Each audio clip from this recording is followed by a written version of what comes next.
First is the innovation and portfolio part. What is the work that we do today, and how can we use that to leapfrog for the future? Second is, what skills do you need to be able to do that? What talent, what capability, skills and capabilities do you need to have in the organization? And how do we actually create those? Whether it's through formal training mechanisms, it's through collaboration mechanisms, it's through innovation mechanisms, whatever those are. The third area is the ecosystem and brand.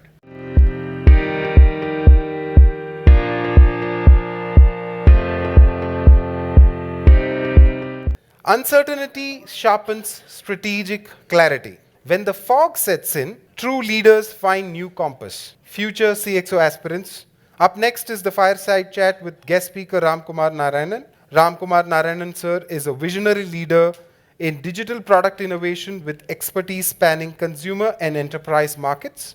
As Executive Vice President of Technology and Services at FIS India and Philippines, he drives digital transformation at scale. His leadership journey includes key roles at VMware, eBay, Yahoo, and Microsoft, where he has led market expansion and product turnarounds. A former NASSCOM Executive Council member, Ram is passionate about product strategy, scaling global capability centers, and driving growth in emerging markets.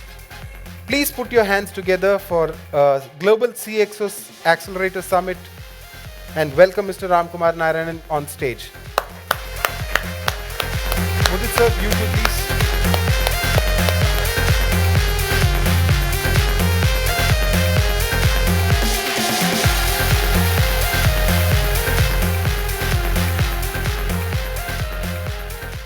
Okay, thank you, ladies and gentlemen, for coming back into the room. And, it's such a pleasure to have Ram here. Not only is Ram, I'm fortunate enough to have Ram as a friend, but we have truly a visionary leader who's been, working across continents and across companies. So one of the things Ram's very emphatic about when we were having this conversation was, and very topical, it's really uncertain times, isn't it?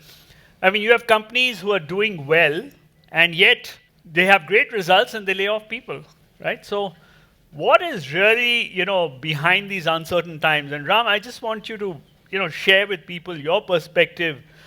Where do you see these uncertain times go, and, and how do leaders here sort of cope with something like that? Okay, thank you. First of all, thank you for having me and inviting me here. And thank you for considering me a friend. So Mudit and I used to live in the same community, so we used to see each other almost every day. So hi-bye, but not to talk about the things that we are talking about today. But I think the thing is, I think uncertainty has always been there. It's there now, and it probably will continue in the future. I think it's part of the world, and as the world turns, today and tomorrow don't necessarily look alike. And so the question is, how do you think about uncertainty as you consider? And uncertainty means different things to different people. But collectively, I think it's about the fact that we don't know what tomorrow looks like, and how do you prepare for it as we look ahead. So I think if you've been through, my first introduction at a professional level to uncertainty was in the late 80s, when the US stock market took a big hit. I mean, if you remember, in 87, there was a huge stock market crash. And it was huge in those days. It pales in comparison to nowadays, where we don't blink twice when the stock market drops by 5%, 6%, from a very large number. But in those days, it was a big deal, and it affected many of us who were graduating from our master's degree, etc. Where suddenly, it said, "Oh, where's the jobs?" And there was a pause, but it recovered from there and moved on, and so it did. And we've, more recently, when COVID hit. None of us knew what was going to happen, but somehow we kind of, went through it, both personally and professionally, and we emerged from it. And now, we move on to the next thing and the next set of, uncertainties that come up. I think the underlying theme here is, like I said, uncertainties are probably here to stay. The question is, how do you make sense out of it? How do you prepare for it? And how do you stay flexible enough that you can weather it and move on? And we can look back for examples in our own lives in terms of how we've come through the last few years and emerged from it. So that's the way I would characterize it. Absolutely. And, when you look back in time, I mean, probably many of you, look back at your parents, right? My father took one job and he retired from it, okay? And he would get shocked when I would change a job or change a country, and he would say, "What are you doing?" And to me, it seemed normal. But today, when I look at, all of you in your careers, sometimes IT folks tell me, the only way I can get a salary increase is if I change my job. And then I hear the other thing around, my salary is low because I didn't change my job.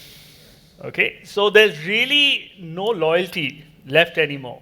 Neither do our employers going to give you that golden watch for 20 years of service, and nor are you going to stay, right? So in these uncertain times, what do you really see happening to careers? Yeah. First of all, I think one of my mentors told me this a long time ago. He said it's your job to manage your own career. It's not your boss's, it's not your company's job, it's not anybody else's job. That doesn't mean, the point that Mudit was making about loyalty and all that, that's a different thing. But at the end of the day, it is about managing your career. I used to work at Microsoft in the old days, and there was a popular thing that people would tell you. They said, we can give you a rope. Whether you climb it or you hang yourself is up to you. So, it's a very crude way of saying it, but at the end of the day, it's very telling, right? Who's responsible for career management? It's each of us for ourselves. You have to think through what is it that you're looking to do and constantly look to reinvent yourself over time. That doesn't mean you have to keep switching jobs. I mean, the point is valid. That's more from an Indian context where, a 30% jump in salary is expected every time you move. At the end of the day, that's fine. That's tactical, and if that's what drives you, that's fine. But at the end of the day, a person, if you really want to grow in your career and do something meaningful, you have to look for those gaps in your career, at every stage, right? I mean, what you do in your first 5 years, 10 years of your career is very different than what you do in your next 10 years of your career. It's very different than what you do in your next 10 years of your career. And if you're somebody like me, or, I don't want to put Mudit in the same background, but, if you're in your, fifth decade of your career, how do you think about it? And you have to, because most of us are living longer and longer, right? I mean, if you look in our own families, most people are living in their 80s and 90s, and seems like a very normal nowadays, when people are getting into their almost the century of their lifetime. So what used to be considered as, my father retired at 58, and I'm 60 now. So when I look back, I can't imagine, and he lived to about 88. I can't imagine that, how would that 30 years look like? I mean, I can't imagine myself retired, right? And if you think about it, there's a good chance that many of us, like I said, will live up to our, hundreds. The longevity is increasing constantly. Life, quality of life is a different discussion, but longevity is increasing. So you have to keep yourself occupied. 40 is the new 60, 60 is the new 40, as the saying goes. So you have to constantly think about what is it that you are looking to, do. What's your purpose? Next set of purposes that you want to drive towards. What is meaningful for you? What are those gaps between where you are today to where you need to be in your own careers? And how do you fill that gap? To me, I think those things are as important as considering your financial well-being, which I'm not saying you should not look at that. You should, because financial stability starts to add freedom, and freedom is what you really seek, as you move forward. So that at some point in your career, you're not bound by just the money, but you're bound by what is it that you want to achieve and what you want to get done, but so on. So I think, to me, that's how I think about this, career management in a broader sense. Absolutely. I think you bring in some very valid points, and much as I sort of took two extremes just to show what's happening. Right. But in these times, right, when you say that career is your own responsibility, what would your advice be to mid-career leaders here in the room? How should they manage their careers today in this uncertain environment? Yeah. So, as I look around the room and I see you probably, I'll hazard a guess, you've been working for about, 20, 25 years, or approaching that. The thing is, it is a discontinuous change when you go from middle management into the upper ranks. And the question, and if you're lucky enough, I'm not saying it's a general sense, but generally it's a discontinuous change. Because I advise this, and I mentor a lot of people, both within my organizations that I've worked at and others. There is a mindset shift that is needed in mid part of your career, which then moves you. It's like, driving a car, right? Especially move from the third gear to the fourth gear is required. And that is not a continuous change. I mean, I'm a mechanical engineer background. I used to design car suspensions and gearboxes. So I'm familiar. It's, when you're switching gears from third gear to fourth gear, it's not, for a driver, it looks like you're moving the gear shift. But what's happening inside the gearbox is very different, right? As a different set of gears have to come into play. So I think about it that way. Because the one fundamental element of that mindset shift is moving from the tactical to the strategic. And that doesn't happen suddenly. Okay?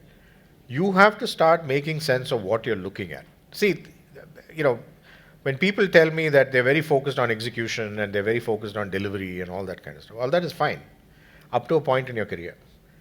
When you're in the mid stage of your career, you need to now start making sense of what and the why more than the how. For the first 10, 15 years of your career, it's about the how. Right? You're getting better at sharpening the saw of getting things done. But at some point, you have now reached a stage where you have people probably working for you. You're a manager or manager of managers. But you now have to start to let go the how part. Not that you don't know how to do it. You do. And I think the earlier speaker, Kalyani, was talking about how when she went into a startup, she had to get back to doing it. So it's not about you not knowing how to do this. You've done this for all this time. You know exactly what needs to be done. Right? It's like riding a cycle, right? Now, if you haven't ridden a cycle for a while, you get back on one. Yes, you may be a little rusty, but you know how to do it. But what is not clear is the what and the why, and how do you start to explain that to others as to why, what is it that we do as a company, and why are we doing it? Which means you need to start to have the ability to start linking market dynamics to customer dynamics, and then bringing it back into your organization and saying, this is why we are doing what we are doing, and hence here's what we need to do. Building that point of view becomes more and more important, because that is where you start to shift from doing the work to telling, helping people understand why is it that you're doing it. And to me, that is the fundamental strategic shift that needs to happen in your operating model when you move from middle management into upper management. Because if you're not able to do that, you can't make sense of, I think the first two speakers today were very eloquent about this. All the things that, I think Sanjay, right? Sanjay and Kalyani talked about, was the elements of that shift. Because if you need to build collaboration, you need to go out and build the partnerships with people around you, build the trust with people around you, both below you, above you, and in your peer group. You need to be able to start to have the ability to connect dots. And a lot of times I see middle management people getting stuck in this dichotomy of, do I spend more time on execution, so I basically attend every meeting that my direct reports attend? Or do I not do that and start to do something else that will start setting me up for this? So I think that to me is a fundamental shifting, the gear shift, and that's what I mean by a discontinuous change. It is hard. It is not easy to let go. It is not easy to trust. It is not easy to delegate. People say, oh, you should do more delegation. How does delegation really work? Because you are now handing off to somebody else what you used to do, what you consider you did well. And many of you, you would have reached your stages where you have done things very, very well. That is what you really know how to do. How do you let go at that point? That to me is the hardest shift that I see when people move from middle management and get ready to get into the next levels and into the upper management of the company. And that is where I think I encourage people to get really good at doing this. Practice it. It's like a muscle memory. How do you delegate? But even delegation is not about ordering somebody to go to get the work done. You need to coach them. You need to set the right context. You need to be able to build the framework in which they can be successful. If they can't be successful, you can't be successful. So the monkey is on your back to ensure that they are successful, so that you start to build capacity in your space to go do the next set of things that you need to do for yourself. Otherwise, you'll never be able to get out of that, chakra view, as they call it, right? You're stuck in that circle of getting things done, not finding capacity, not being able to let go. When people tell me they're super busy, yes, they're super busy. Doing what? Are you doing everything that people in your teams are doing? If you're doing that, then there's something wrong in this picture. If you have become a micromanager, you won't have capacity to do anything else.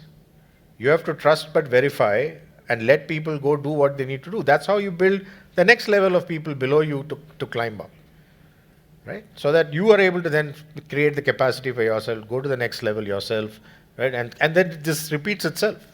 And when you reach the pinnacle of the organization, you don't have time, or you don't have the capability or the bandwidth to do everything yourself. You can't, right? Think about a CEO of your company.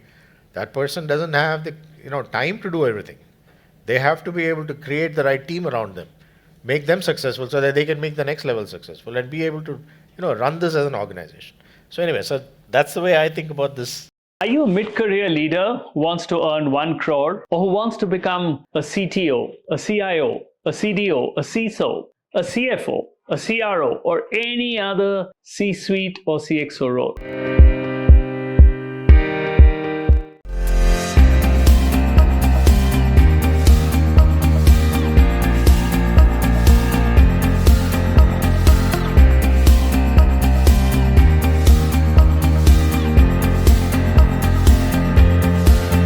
The road to the CXO is something that I know and I can teach you.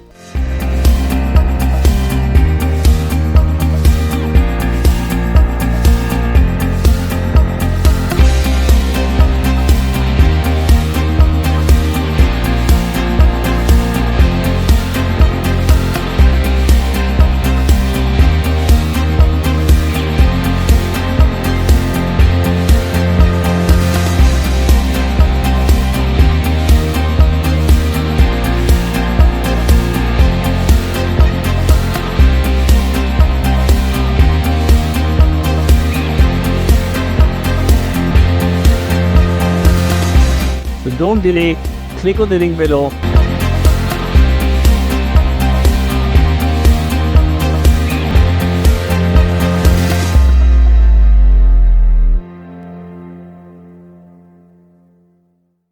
Absolutely. I mean, it's I'm so happy you sort of summed up everything that Sanjay and Kalyani said, and then reiterated that message here. But very often, just to bring the conversation down, because I know a lot of the group here, right? So a lot of the people who are from pure technology backgrounds, right? They are very much into certifications, right? And I personally feel that yes, you need to know your work, the competence part of the C. Right. But, where's that break where they, certifications are important, but what else do they need to do to get to that next level? Yeah. I mean, this is where the what and the why becomes important, not just the how. Because I'm not saying you shouldn't do certification. I think constant learning is very important. And certifications are one mechanism to do this. So I typically, in the learning and development side of the organization, then I talk to them about how do we coach our teams, etc., or learn our teams. To me, I think there's probably 50-60% comes from formal learning, right? I mean, certifications, other programs that you would attend, etc., right? So 60% probably comes from that. There's 20% which is by practicing what you're learning. If you're doing some certification, some technology area, how much of hands-on stuff do you continue to do? I mean, even at senior levels in many companies, it doesn't matter even if you're the vice president or a senior vice president, especially in tech, really, very strong tech companies, you're still expected to be technical, which means you're either, keeping some side project going. I don't think they would expect you to write production level code, but you're still very involved in architecture discussions. You're very involved in understanding the technology that your teams are doing, all of those kinds of things. So you don't get out of the core of who you are. But the 10% is about, so 60% is, 50-60% is probably formal learning. 20% is practicing what you've learned, in a day-to-day setting. If you're doing a certification, you're working with your teams, you're coming in informed and be able to even guide them better because of the fact that you have those certifications. And the last 10% is collaborative learning, right? Where you get out, you meet people, you build the networks around you. How do you learn from them over time? And that 10% will probably increase more as you go more senior. And it reduces the amount of formal learning. It never goes away, but you will dial back on, it's no longer about what is the latest certifications you have. It's more about, can I make sense of what is happening on the world around me and bring it back? So I think there was an earlier question which I wanted to address. There was a question about, this is what I do, here's my core, I'm a technologist, I'm a finance person, I'm a marketer, whatever else. And you have to be very strong in your core. If somebody wakes me up in the middle of the day, what are you? And I'll say, I'm a technologist. I build products for a living. But that's not what my job is today, right? I had a GCC, very large one. We have 40% of our company, which is roughly translates to an organization which is about 25,000 people, 20,000 people plus across India and Philippines. That's what I do today. I'm a GCC head. GCC is very popular. This is my 5th GCC, so I've done a lot of these things. But somewhere in my career, I went from a specialist into a generalist. And there was a question about, do I need to know about HR? Do I need to know about finance? You absolutely have to. That doesn't make me the best HR person or the best finance person. But I have to have a sensitivity for all functions in the company at that level. Because if I don't understand what is driving that function, it's very difficult for me to make sense of what is happening in my organization. So you have to have sensitivity and learning ability. So this is where where you dial down your certifications part and spend more time with others in your organization or even within your network, broader network, starting to gain a sense of adaptation or under sensitivity and empathy for the other disciplines around the company. See, when I did my MBA, and there's on a lighter note, the courses that we never paid any attention to were organizational behavior, people management, all these kind of things. And I call it the curse of our organizational behavior professors, because guess what? 99% of my job today is worrying about organization or health and people management and everything else, right? That doesn't mean I don't have a core. My core is building products. That's what I do. I've worked for technology companies pretty much all my career. But I've developed over time a sensitivity as a general manager of understanding all the other aspects of what makes a company work. And you have to do that. And that's the other part. That is why you need to build capacity in yourself over time, where your core part of what you are and what you do, right, starts to dial down, and you create more capacity to go and learn more. You hear about T-shaped people, right? T-shaped. That's what it is. I mean, you have a core, which is your depth. And then you have the T part, the upper bar of the T, which is the horizontal set of capabilities that you have to build in your arsenal to get better at what you do overall. Superb, superb. I mean, that's very, very well articulated, and I'm sure knowing the students here that we have in our community, it's really going to resonate. But here's one more, right? We're seeing the advent of AI now coming in, especially generative AI, ML, data science, and we're very fortunate to have a 40 under 40 data scientists with us in our community also. Excellent. But what I'm trying to understand from you is, from your perspective, how do you see it impacting jobs and careers? Yeah. I mean, it's a question that often comes up, and it's so a couple of things. I think AI is here to stay. Unlike some of the technologies that come and go, I think it is getting more pervasive. It is getting more embedded, and it is going to be here for I think part of the fabric of how we have to make sense of what happens. That's one part of this. On the positive side, I think AI puts a lot of information in people's hands. To this point that I made earlier, how do you start to gain a lot more knowledge? I think one of the things which, it's not my words, but I heard it recently in another podcast that I was listening to from a very seasoned Silicon Valley, CEO. I think the point that was being made was AI is going to create deep generalists. And what do we mean by that? The ability for people now to get a lot of information on a more general stuff allows you now to go down rabbit holes which were very expensive to go down in the past. So if you have an interest in if you have an interest in a certain topic, as you're working through things, something comes up and you need to gain deep knowledge on something. It's a lot easier today with the tools and the technologies that are emerging with generative AI and AI as a whole, and putting this in your hands, which is going to allow you to get that level of information very, very quickly. Deep research using, whether it's any of the favorite tools of AI tools that are out there. But it also will create the issue of the bottlenecks are shifting. Specialized skills that were very valuable in the past, which allowed people to get those 30% increases in salaries when they went from one job to another. Those levels, where those bottlenecks and specialities were very valuable, are going to disappear overnight. Already, in many cases, they're disappearing. That is why this conversation about, hey, we need software developers in the future or not. right? Or coding tools will take over the function of software developers. So the question is, in that environment, what is your specialization that is still valuable, going to be valuable in the age of AI? And part of that is going to be about your expertise and knowledge that you're building up around your customers, your own judgment skills, your ability to form opinions. The human elements of a lot of these things will still be valuable. What will shift is this element of where what is going to be valuable in the next phase of things with AI tools is where I think we all need to spend some time thinking about in your own context.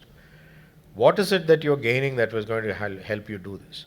And we're already hearing this. I mean, kids who are graduating this year from college, not just in India, but even in the US, from the best of schools, are not able to find a job. There's no on-campus placement happening. It's also a problem because what you're now doing is like an air block in your water pipe, right? You're going to have a generation of that is not going to exist. So who's going to be your next generation top-notch software developers? A large chunk, if you look at it's the pyramid, right, at the end of the day. The top of the pyramid is still needed for driving a next generation of things. The middle of the pyramid may disappear I'm talking about software development as a whole, right? But that's going to create an airlock because you're going to have an older generation that's going to start retiring or moving on. You won't have a younger generation coming through the pipeline. How do you make sense out of this? So I think there's a set of societal things that we have to think about more deeply, not just about AI and jobs, which is a very shallow discussion in my mind. You have to get to the next level of what and the why will happen with AI. Where will those bottlenecks shift? Where will the scarcity appear from? How do you address those scarcities? How do you build the next generation of people? Human beings are not going to go away from this planet tomorrow. How do you create that next set of opportunities for people that we need to do? And it's not just the younger generation, by the way. Every one of us in this room is going to get impacted by this in some form. How do we make sense of it? How do we build our own capabilities and resilience to deal with this over time? What is it that we need to do? I don't have all the answers, but no, absolutely, I'm raising the absolutely. questions. I mean, it's really something that we all need to think of because there are schools of thought which says that maybe at a certain time governments will have to just pay people to stay at home, especially for a certain level of work which is just repetitive and can be done by a lot of people, which is going to impact society. And I think that the jury is really open because we can see a few scenarios, but we can't predict. Correct. Yeah. So we leave it at that. But here's something that this community will really, really benefit from you. You've been the CEO of eBay, of VMware, and today you're heading FIS. When you look at promoting people from mid-career to the next level, how do you as a CEO identify talent? Yeah. Hi, I'm Mudit Saxena. I'm a Global CXO leadership coach. I'm globally awarded. I'm a TEDx speaker. But you know what's most important? My students have become CEOs, CXOs. My students have got 100% increase in their salary. Some of them earn more than 1 crore. Some of them didn't have jobs and they found new jobs. I've been a CXO. I worked in 5 countries over the last 30 years. And I've impacted 10,000 lives across the world. My students have come from the US, Europe, Middle East, Africa, and Asia. The road to the CXO is something that I know and I can teach you. So I look forward to working with you, and if you're interested, just book a call with me in the link below.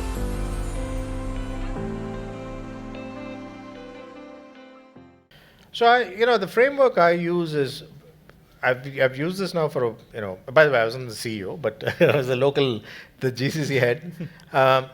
But one of the things over time which we use in my past organization as well as my current organization, I create a lot of horizontal communities that people can, it's by our employees, for our employees. And 4 major areas, that we look at. One is around our, portfolio and innovation, right? Innovation not in a very traditional technology product sense, but innovation in whatever people do, whether it's technology or products, it could be process, it could be innovation of what you do, right? In your work, are there things that you could be doing differently, better, improved, more efficiently that can drive the next generation or next set of innovations that can come through the organization? And it's not, it's not predicated that you're only from a certain function of the organization to be working through this. And I'll come back to that as an example that I had from my previous role. The second area, the reason you do that is because you need to be able to connect talent, people that you have in the organization, people you're going to hire in the future, to a set of portfolio of areas that you're going to work on for today and for the future, for the company, right? So for that, you need to be very well connected with the goals of the organization, the corporate strategy of the organization, the markets, the customer base. So even as middle managers, we encourage people to actually come in and learn about the company much more deeply. It's not about the work that you do in your day job. It's also about things that you could be doing, thinking differently because you understand where the company is going, where the markets are going. So the first is the innovation and portfolio part. What is the work that we do today, and how can we use that to leapfrog for the future? Second is, hence, what skills do you need to be able to do that? What talent, what skills and capabilities do you need to have in the organization? And how do we actually create those? Whether it's through formal training mechanisms, it's through collaboration mechanisms, it's through innovation mechanisms, whatever those are. How do we build the talent and capability of our organization better? The third area is the ecosystem and brand. When I say brand, I'm not talking about plastering your logo everywhere. It's about what do we stand for? What is our brand as an organization? Each one of us individually and collectively, what do we stand for? And hence, what can we then project that out? Thought leadership. You can take that and expose it externally as thought leadership platforms, things that you do that you get, the company gets known in the market. But internally, what do we stand for? Because you cannot project something that you're not, genuinely not, right? And then the fourth area is what I call governance and compliance. Are we running? What's our policies look like? What do we do with it? And what we do is we get our middle managers to step up and drive all of these things. So today, for example, we do this in my current job. We started executing it a year ago. And it's been a tremendous difference. For 400 people from our, like I said, we have 20,000 people.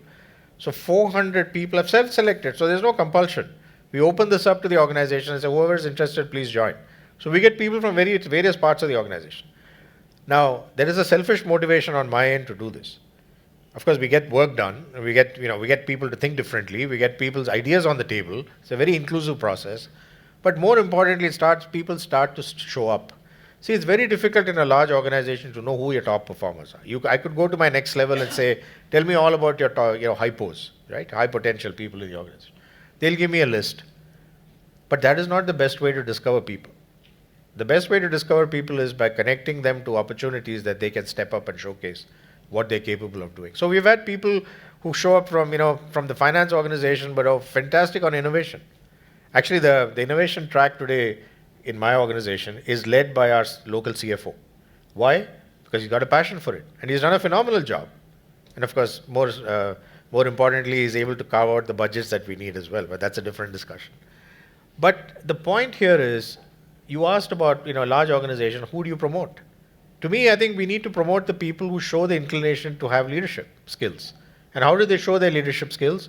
By stepping out of their day job and taking on bigger charters and successfully be able to do it and showcase it. So it's not my judgment over somebody else's judgment who the high potential is. It's the individual's opportunity to step up and showcase that they're hypo. So we did a conference a few months ago. There was the first one led by our GCC. We are a 17-year-old GCC in India. It's a 50-year-old overall company. And the team that pulled it off had never run an event ever in their life. And they went from concept to execution in 3 months, right? And what that gave us, they had a great time doing it. It was very fulfilling for them.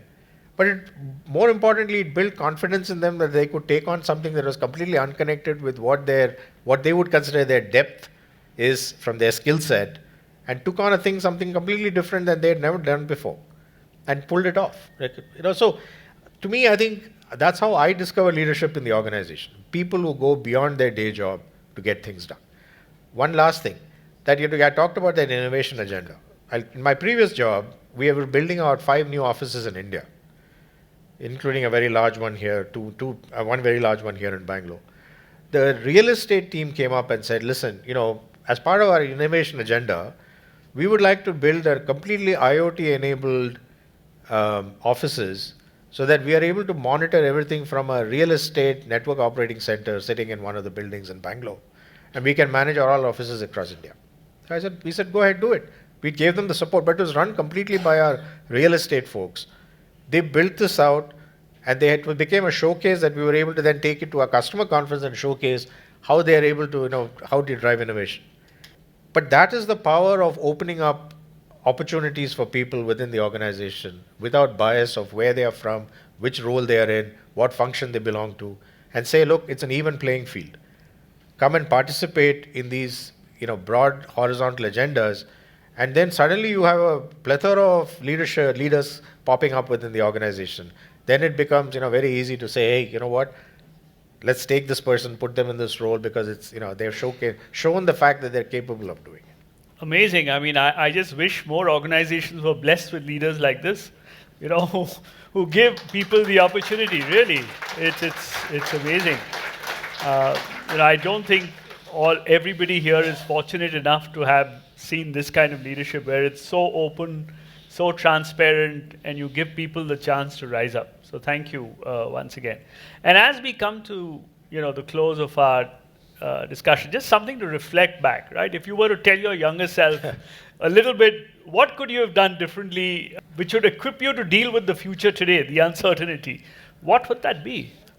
I think, look, I mean, it's very easy to look back and say, I could have done this, I could have done that differently, right? But at the end of the day, I think what I have valued and I continue to value is the people I work with. And I've been blessed, and I continue to be blessed by people, the relationships that I've built. And Sanjay, you talked about building relationships, and it's very, very critical. And these relationships are not tactical relationships. It's not about, I'm a big believer that you have to give before you can take. And a lot of that starts with that, right? How can I make the other person successful?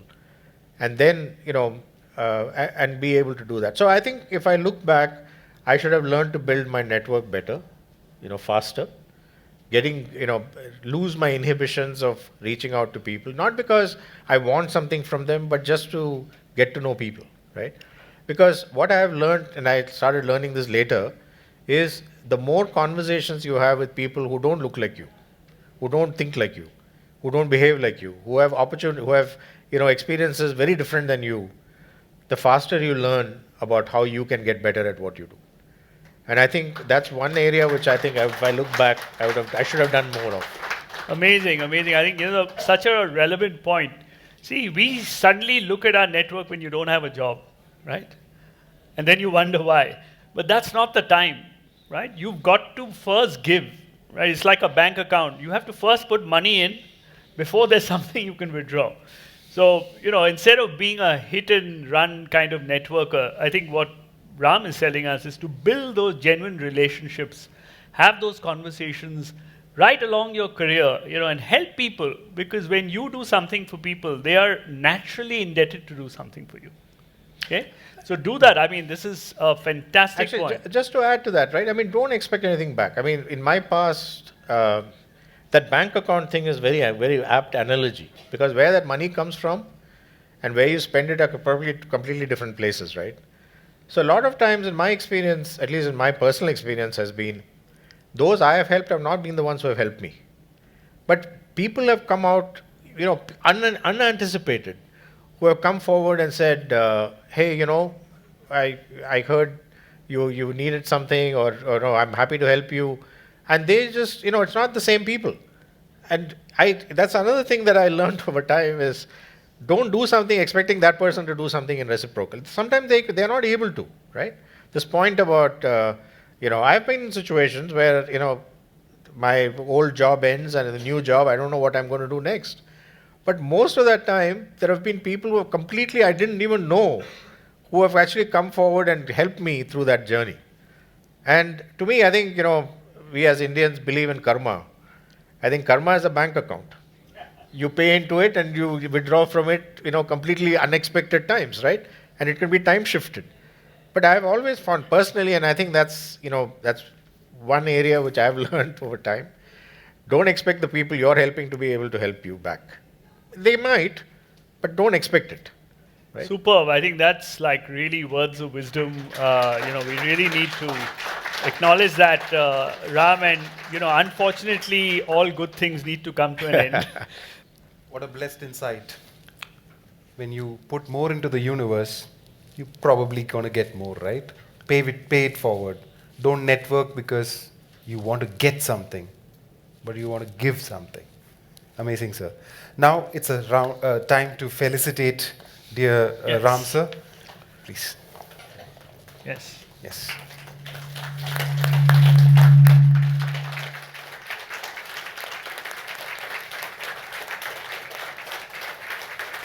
Thank you.